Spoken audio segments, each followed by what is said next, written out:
Hello विद्यार्थी मित्रांनो, आपण बघत आहोत संशोधन आराखड्यातील टप्पे.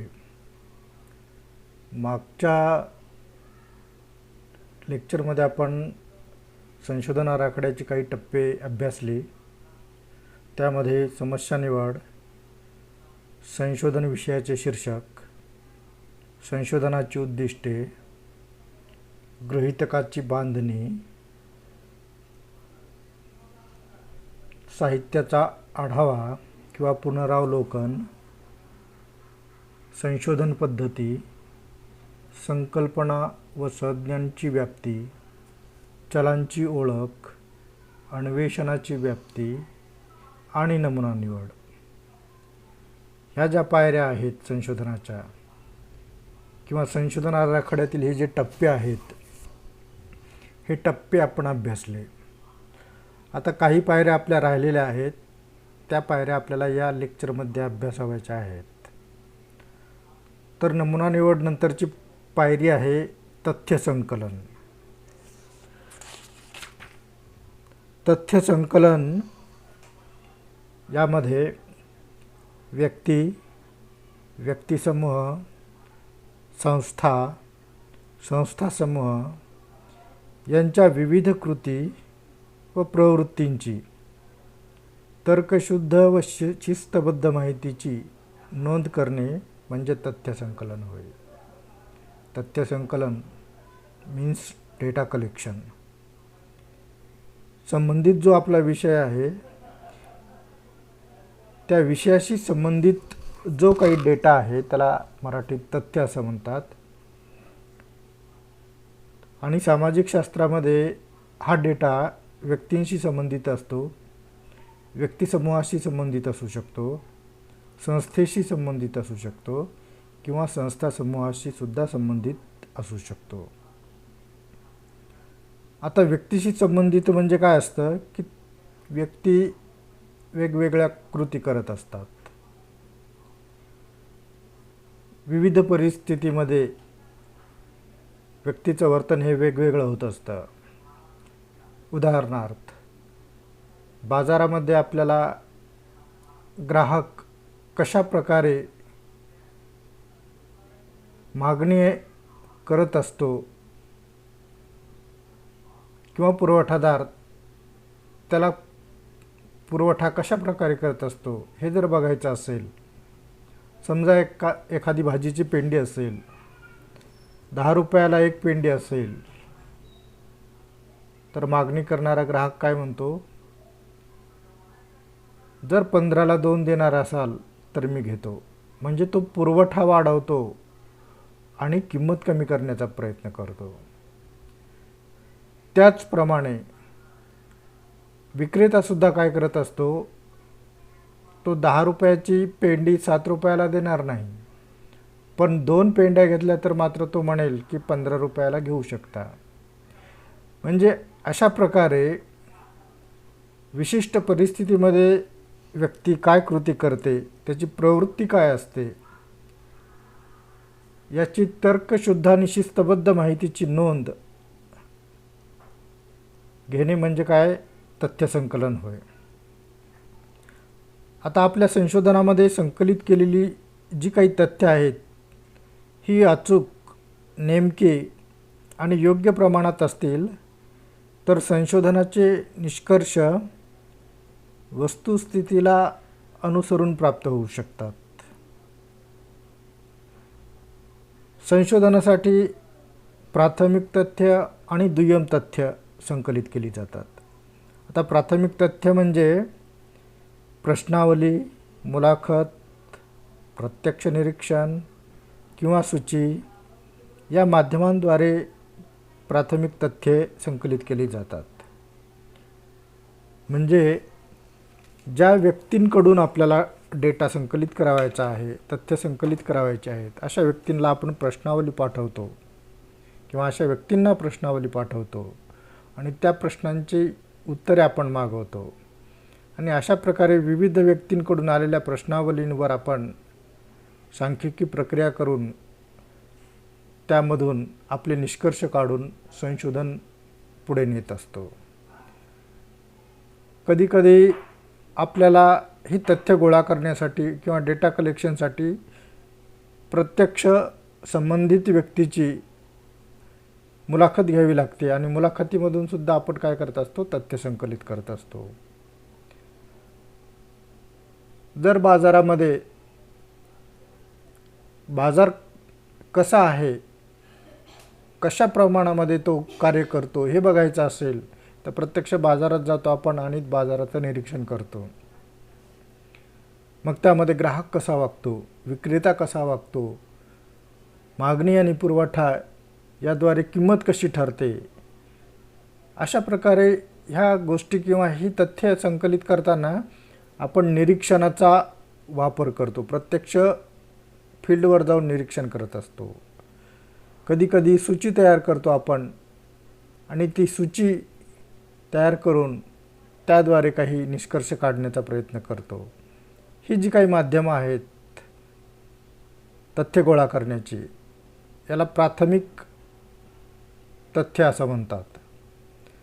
दुय्यम तथ्यामध्ये नोंदणी पुस्तके असतील, अहवाल आहे, नियतकालिके, पुस्तके किंवा संदर्भ पुस्तके वगैरे यांच्याद्वारे जी गोळा माहिती केली जाते त्याला दुय्यम तथ्य असं म्हणतात. अगोदर कुणीतरी नोंदणी केलेली असेल, जनगणनेमध्ये बघा सर्व व्यक्तींची नोंद होत असते, त्याच्या माहितीची संपूर्ण नोंद होत असते. त्याचं नाव काय, गाव काय, जन्म काय, कोणत्या प्रवर्गात मोडतो, त्याला घर आहे का, त्याला गाडी आहे का, त्याच्या घरामध्ये शौचालय आहे का, वगैरे वगैरे. तर ही नोंदणी अगोदर ज्या कोणी संशोधकाने किंवा संस्थेने केली असेल त्याचा जर आधार घेऊन आपण आपलं संशोधन करत असू तर ती दुय्यम तथ्य झाली. काही संस्थांचे अहवाल असतात, नियमित निघणारी नियतकालिके असतात, पुस्तके असतात, त्याद्वारे आपण माहिती गोळा करतो, त्यावर प्रक्रिया करतो आणि आपलं संशोधन पुढे नेतो. तर अशी जी तथ्य असतात त्याला दुय्यम तथ्य असं म्हणतात. त्यानंतरचा टप्पा किंवा पायरी म्हणजे तथ्यांचे संस्करण आणि सादरीकरण. तथ्यांचे संस्करण आणि सादरीकरण करण्यासाठी गोळा केलेला जो काही डेटा आहे किंवा तथ्य आहेत, जी काही माहिती आहे त्याचं व्यवस्थित विवरण मांडावयास हवं. तथ्यांचं विश्लेषण आणि निर्वचन करण्यापूर्वी तथ्यांवर विविध प्रक्रिया कराव्या लागतात. म्हणजे जो काय डेटा गोळा केला तर तो डेटा गोळा केल्यानंतर संबंधितांपुढे आपण ठेवला तर त्याला त्याच्यातून काहीच अर्थबोध होणार नाही. त्यासाठी त्याच्यावर काय करावं लागतं, प्रक्रिया कराव्या लागतात. या प्रक्रियांमध्ये तथ्यांची तपासणी करावी लागते, तथ्यांवर संस्करण किंवा त्याचं सांकेतिकरण, त्याला कोडिंग करणं आणि वर्गीकरण करणं यांचा समावेश होतो. जर समजा आपण एखाद्या शाळेच्या मुलांचं त्यांच्याविषयी तथ्य गोळा करत असू तर काय करावं लागेल, आपल्याला त्यांचं वर्गीकरण करावं लागेल. मुली, मुलं, त्यानंतर 10 वर्षाखालील मुलं, 10 वर्षावरची मुलं, हुशार मुलं, सर्वसाधारण मुलं, मध्यम मुलं, श्रीमंत मुलं, गरीब मुलं वगैरे वगैरे. अशा प्रकारे आपल्याला वर्गीकरण करावं लागेल आणि मग त्यावर आपल्याला जे काही प्रक्रिया करावयाच्या आहेत त्या प्रक्रिया आपल्याला करता येतील.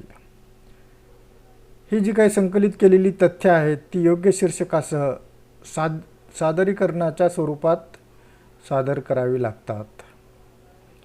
संकलित केलेली आकडेवारी, आलेख, नकाशे आणि आवश्यक तेथे आकृत्या या स्वरूपात सुद्धा सादर करावी लागते. म्हणजे फक्त माहितीच गोळा करावी लागते असं नाही, तर जी काही माहिती गोळा केली ती आलेख स्वरूपात दर्शविणे, नकाशाद्वारे दर्शविणे, आवश्यक त्या ठिकाणी आकृत्या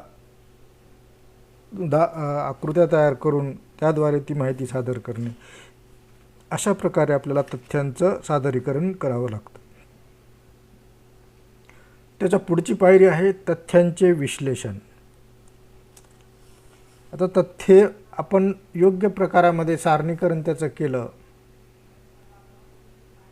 तर आणि त्यावर जर सांख्यिकी प्रक्रिया केल्या तर हे सांख्यिकी प्रक्रिया करताना काय होतं, किंवा सांख्यिकी प्रक्रिया करणं म्हणजेच तथ्यांचं विश्लेषण करणं होय. तथ्यांचे संस्करण आणि सादरीकरणानंतर तथ्यांचे विश्लेषण आणि निर्वचन ही संशोधन आराखड्यातील अत्यंत महत्त्वाची अवस्था होय. तथ्य विश्लेषणात संशोधनाची उद्दिष्टे व गृहीतकातील स्पष्ट केलेल्या चलांचा सहसंबंध नेमका ओळखावयास हवा. संशोधनाच्या प्रथम प्रकरणातच आपण संशोधनाची उद्दिष्टे घेतलेली असतात. त्याचबरोबर आपण जो काही संबंधित साहित्याचा आढावा घेतलेला आहे त्या आढाव्याद्वारे गृहीतक तयार केलेलं असतं. आणि जेव्हा आपण प्रत्यक्ष माहिती किंवा डेटा कलेक्शन करतो अशा वेळी आपल्या संशोधनाचे उद्दिष्ट काय आणि गृहीतकात आपण काय नियम मांडलेला आहे, काय होऊ शकतं, काय घडू शकतं, तर त्याचा सहसंबंध काय, संशोधनाची उद्दिष्टे आणि गृहीतक यामध्ये जी काही चलं घेतलेली आहेत त्या चलांचा सहसंबंध काय, हा आपल्याला या विश्लेषणातून ओळखावयाचा असतो. तथ्य संस्करण आणि सादरीकरणासाठी संगणकाचा वापर आवश्यक ठरतो. आता अलीकडे आपल्याकडे संगणक आलेले आहेत आणि संगणकाचा वापर करणं हे आवश्यक झालेलं आहे. तर संगणकाचा वापर करावाच लागतो. तथ्य विश्लेषणाचे अगोदर नियोजन शक्य आणि इष्ट नसले तरी त्याचे कौशल्य कशा आत्मसात करता येईल हे पाहणे आणि त्यासाठी काय करता येईल याचा विचार करणे संशोधकास महत्त्वाचे असते. आता जे काही विश्लेषण आपल्याला करावायचं आहे त्याचं नियोजन अगोदर शक्य नसलं तरी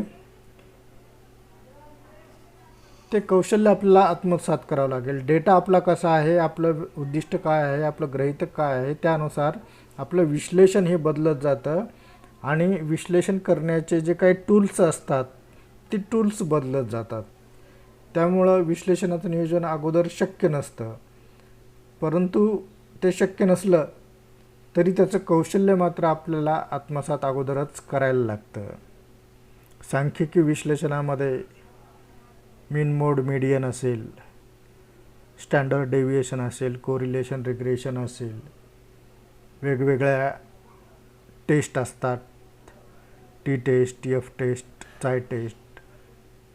तर ह्या टेस्टद्वारे सुद्धा आपल्याला आपल्या संशोधनाचं विश्लेषण करायचं असतं आणि याचं कौशल्य संशोधकाने अगोदरच आत्मसात करायचं असतं. आता पुढील पायरी आहे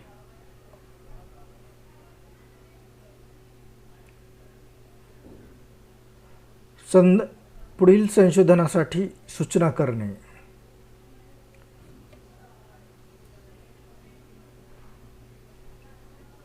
तर पुढील संशोधनासाठी सूचना आपण केव्हा करू शकतो, जेव्हा आपण किंवा संशोधक हा संशोधन करत असतो. आपल्या संशोधन विषयासंबंधी तो विपुल वाचन करत असतो, निरीक्षण करत असतो, तथ्य गोळा करत असतो आणि हे तथ्य गोळा करत असताना, त्यांचं विश्लेषण करत असताना त्याच्यापुढे अनेक प्रश्न निर्माण होतात. त्या प्रश्नांचं निराकरण करत त्याचं संशोधन हे पुढे जात असतं. संशोधनाचं कार्यक्षेत्र अगोदरच ठरलेलं असतं. त्या कार्यक्षेत्राच्या बाहेरचेही काही प्रश्न किंवा शंका उपस्थित होतात आणि त्याचं निराकरण करणं, त्याला स्थळ, काळ, वेळ, पैसा ह्या गोष्टी किंवा संशोधनाची व्याप्ती याद्वारे ते शक्य नसतं. अशा वेळी तो आपल्या संशोधनाच्या आधारावरील पुढील संशोधनाचे क्षेत्र कोणते असेल, कोणत्या प्रश्नांची उत्तरे द्यायला पाहिजेत पुढील संशोधकांनी, याची तो नोंद करत असतो.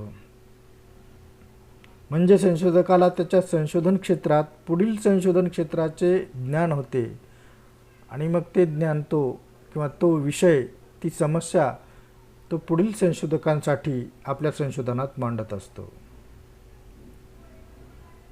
त्या पुढची पायरी आहे संदर्भ ग्रंथांची यादी. संशोधक संशोधन करत असताना तो वेगवेगळी पुस्तकं असतील, अहवाल असेल, नियतकालिकं असतील, वेबसाईट्स असतील, या सर्वांचा आधार घेत असतो आणि या सर्वांचा आधार घेताना या सर्व साहित्याचे तो संदर्भ आपल्या संशोधनामध्ये देत असतो. या संदर्भांचा क्रम किंवा संदर्भ ग्रंथांची यादी त्याला आपल्या संशोधनात द्यावी लागते आणि तो संदर्भ कसा द्यावा याचा सुद्धा क्रम ठरलेला असतो. मागील लेक्चर्समध्ये आपण पाहिलं आहे, पण इथे परत एकदा उल्लेख करूयात की संदर्भाचा क्रम हा पुढील प्रमाणे असावा लागतो. जर पुस्तक किंवा लेख जर तो संदर्भासाठी वापरत असेल तर प्रथम त्या पुस्तकाच्या किंवा लेखकाचं नाव द्यावं लागेल, त्याचं प्रसिद्धीचं वर्ष द्यावं लागेल, पुस्तकाचं किंवा लेखाचं शीर्षक द्यावं लागेल, त्यानंतर प्रकाशकाचा पत्ता आणि संदर्भ कोणत्या पान नंबरवरून घेतलेला आहे ते संदर्भाचं पान नंबर द्यावं लागेल. अशा प्रकारे आपल्या संशोधनात संदर्भ ग्रंथांची यादी हा टप्पा संशोधकाला पार करावा लागतो. पुढचा टप्पा आहे कालयोजना आणि अंदाजपत्रक. संशोधनाचे आपण 15 टप्पे पाहिले, आता हा 16वा टप्पा. संशोधन अहवालात अनेक प्रकरणे असतात. त्या प्रत्येक प्रकरणासाठी संशोधकास साधारणतः किती वेळ लागेल याची स्पष्ट योजना त्याने आखली पाहिजे. संशोधन एकट्यानंच होईल असं नाही, त्याला सहाय्यक ठेवावं लागेल. मग त्यासाठी सहाय्यकाचा पगार, त्याचा प्रवास खर्च, संशोधनाचं संगणक विश्लेषण करावं लागेल, विश्लेषकाचा खर्च, अहवाल तयार करावा लागेल, तो अहवाल टायपिंग करणे, बाइंडिंग करणे, त्याचा खर्च व इतर अनुषंगिक खर्च जे आहेत, या खर्चाचं सुयोग्य अंदाजपत्रक संशोधकाने केलं पाहिजे. कालयोजना आणि अंदाजपत्रकामुळे संशोधकास संशोधनाचे नियोजन करणे सोपे जाते. संशोधनासाठी पर्याप्त आर्थिक तरतूद करता येते. अशा प्रकारे आपल्या संशोधनास किती काळ लागेल आणि त्यासाठी किती आपल्याला आर्थिक तरतूद करता येईल याचं अंदाजपत्रक त्याला ठरवावं लागतं. तर संशोधन हे ठरलेल्या काळामध्ये आणि ठरलेल्या आर्थिक तरतुदीमध्ये पूर्ण होऊ शकतं. अशा प्रकारे आपण संशोधन आराखड्याच्या 16 पायऱ्या किंवा 16 टप्प्यांचा अभ्यास केलेला आहे. या टप्प्यांचा विचार करून संशोधकांना संशोधन आराखडा तयार केला पाहिजे. संशोधन कार्य अधिक वस्तुनिष्ठ आणि दर्जेदार होण्यासाठी संशोधन आराखड्याची महत्त्वाची भूमिका असते, हे आपल्याला यावरून लक्षात येतं. पुढील प्रकरणात आपण बघणार आहोत चांगल्या संशोधन आराखड्याची वैशिष्ट्ये. तूर्तास येथेच थांबूयात. धन्यवाद.